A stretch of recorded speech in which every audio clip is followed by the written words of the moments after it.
السلام عليكم ورحمة الله وبركاته. ازيكم يا حلوين؟ عاملين ايه؟ يا رب تكونوا بخير. معاكم ايمان عبد الله وقناة متعة الطبخ. يلا هنعمل مع بعض النهاردة طاجن رز بالسمك.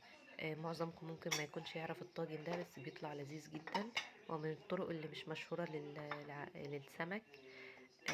هقول لكم النهاردة تعملوه ازاي والتريكات اللي تخليه معاكم طالع لذيذ جدا.